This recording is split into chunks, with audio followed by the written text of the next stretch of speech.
While on STEM OPT extension, students have additional reporting responsibilities compared to their initial period of OPT. As with the normal period of OPT, students must report changes in their legal name, living address, employer name, and/or loss of employment within 10 days of the event. If a student changes employers, the new employer must be enrolled in E-Verify, and the student will need to submit a new I-983 training plan through SciStart for the new employer, as well as the final evaluation from the last page of the Form I-983 for the position they just left. In addition, every 6 months the student must submit a validation report to ISSO via SciStart within 10 days of the reporting date to confirm their employment participation. You will do this by completing an OPT reporting e-form found in the F1 Student Services tab. While on the 24-month STEM OPT extension, students must submit 2 self-evaluations showing their progress towards the training goals outlined in their training plan. The initial evaluation is due 12 months after the start of the STEM OPT extension, and the final evaluation is due at the completion of the 24-month STEM OPT extension. In addition, if a student changes positions or employers while on the 24-month STEM OPT extension, they will need to submit a final evaluation for the position they are leaving. These evaluations are found on the final page of the Form I-983. All evaluations are due within 10 days following the conclusion of the reporting period.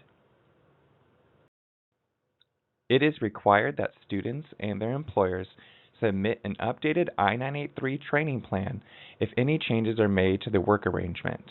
Material changes that would result in a new training plan needing to be submitted are any changes of the employer identification number, any reduction in compensation that is not tied to a reduction in hours worked, any significant decrease in hours worked per week, a decrease in hours worked below 20 hours per week, or any changes that make the I-983 inaccurate, such as a worksite address change. Furthermore, please be aware that the Department of Homeland Security may conduct site visits to any employer. Students are allowed a maximum of 150 days of combined unemployment between post-completion OPT and STEM OPT. A student receives 90 days of unemployment during their post-completion OPT and receives an additional 60 days when STEM OPT is approved. Days of employment are counted between the start date on the post-completion OPT EAD card and the end date on the STEM OPT EAD card. Count all days, including weekends and holidays during the period of unemployment, as well as days while working less than 20 hours per week. It is considered a violation of F1 status to have more than 150 days of unemployment during STEM OPT extension, and it is up to the student to keep track of their unemployment periods. When employment ends on STEM OPT, both the student and the employer must report it to ISSO within 5 business days. In this section, we will discuss travel while on STEM OPT. Students are able to travel while on approved 24-month STEM OPT. If a student is going to travel, they should be sure to have the following documents with them to be able to re-enter the United States while on STEM OPT.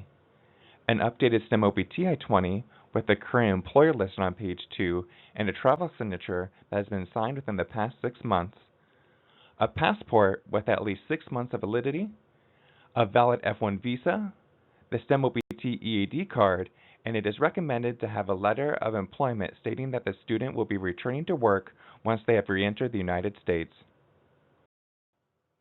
Thank you very much for joining us today. We hope that you have benefited from this presentation. If you have any questions about the 24-month STEM OPT extension, please be sure to email ISSO at isso@iastate.edu or schedule an appointment with an international student advisor.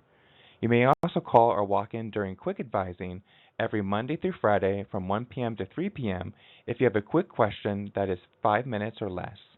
Please be aware that quick advising is on a first-come, first-served basis.